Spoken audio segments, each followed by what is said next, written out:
వాళ్ళ జీవనం ఎట్లా? ఏదైనా కష్టం వస్తే ఎట్లా? ఆ ప్లాట్ తాకట్టు పెట్టాక ఉందా ఎక్కడన్నా?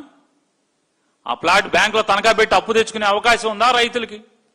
మొత్తం క్రాఫ్ వేసినట్టుగా మొత్తం వాళ్ళ దగ్గర ప్రతి సెంటు లాగేసుకున్నారు కదా మీరు 29 గ్రామాల వాళ్ళ దగ్గర. వాళ్ళకి ప్లాట్లు ఎవరు? ప్లాట్లో రోడ్లు లేరు, వాళ్ళకి ప్లాట్లు చూపించరు. ఎంతసేపు సిఆర్డీ ఆఫీస్కి వెళ్తే ముందు అసలు దాని పేరేంటి E1 E3 రోడ్డు, అది ఆ పెద్ద రోడ్డు మీద మాత్రం మెప్మా ఆఫీసు, సిఆర్డీ ఆఫీసు 200 కోట్లు పెట్టి కట్టేశారంట. 200 కోట్లు ఎవడో చెప్తున్నాడు ఆఫీసర్ చంద్రబాబు నాయుడు గారు, సార్ సీఎం సార్, ఎవడన్నా బయట నుంచి రాయేస్తే కూడా అద్దం పగలదు సార్, అంత కాస్ట్లీ అద్దం సార్. ఓరు మీ దేవసం చెయ్యి, ఆఫీసుకి రాయేస్తే అసలు మనుషులు ఎవడున్నాడు అక్కడ వచ్చి రాయేయటానికి? సిఆర్డీ ఆఫీస్కి రాయేస్తే అద్దం పగలదండి అని. అసలు ఏంటి? అసలు ఎవరు సొమ్ము? అప్పులు చేయటం ఏంటి? ఈ రకమైన సోకులేంటి?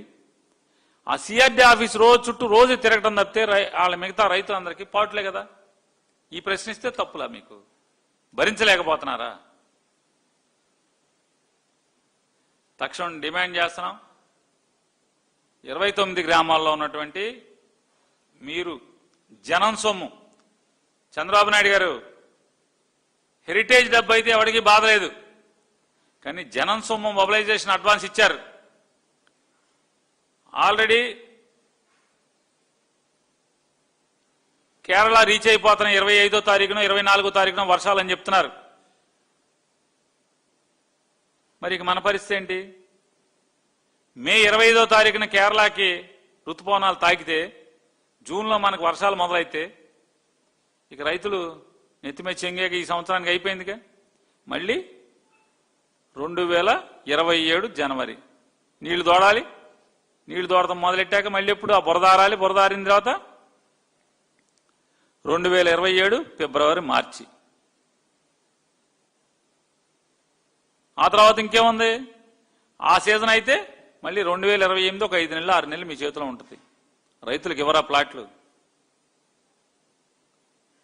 మట్టి మాత్రం విపరీతంగా అసలు ఎవడకాడు దోసేసుకుంటున్నారు. అసలు మామూలుగా మట్టి, అమరావతి మట్టి వ్యాపారం అసలు మామూలు వ్యాపారంగా ఇది ఆంధ్ర రాష్ట్రంలో ఏంటయ్యా? 2024 తెగించి సంపద సృష్టి అంటే మొత్తం తెలుగుదేశం వాళ్ళు అక్కడ ఇక్కడ ఆఖరికి అమరావతిలో మట్టి కూడా సంపద సృష్టించుకుంటున్నారు, బాగుపడుతున్నారు.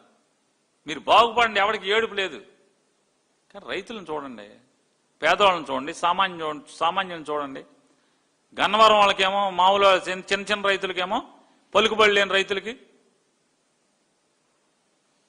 చాలా మంది మాట్లాడారు. జగన్మోహన్ రెడ్డి అసలు కమ్మారంటే ద్వేషం. అది ఎవరు ద్వేషం బాబు? వాడుకుని మిమ్మల్ని వదిలేస్తున్నాడే చంద్రబాబు నాయుడు గారు. పెద్ద కమ్మోళ్ళకు తప్పితే చిన్న కమ్మోళ్ళందరినీ నరకం చూపిస్తున్నారు. 29 గ్రామాల్లో అడగండి, వెళ్ళి అడిగితే చెప్తారు. నరకం చూసేస్తున్నారు. అయిన ఊళ్ళో మా తెనాల వాళ్ళని అడగండి చెప్తారు.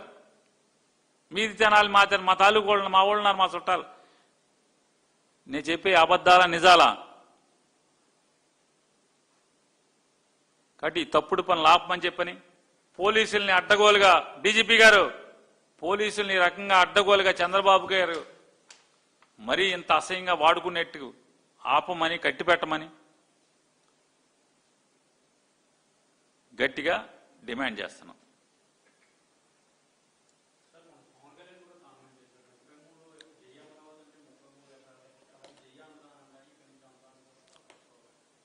సార్, పవన్ కళ్యాణ్ గారు ఈ ప్రభుత్వం కూలిపోతుంది, ప్రభుత్వం పతనమైపోతుంది అనేది గమనించాడు సార్. గమనించే ఆయన మళ్ళీ సైడ్ దెబ్బలేస్తున్నాడు. ఆయన ఇది ఎట్టాగా వెళ్ళిపోతుంది గవర్నమెంట్, నా శీలమన్నా కాపాడుకుందామని ఆయన కొత్త గెటప్ ఇది. ఒక్కో సినిమాలో ఒక్కో పాత్ర ఉన్నట్టుగా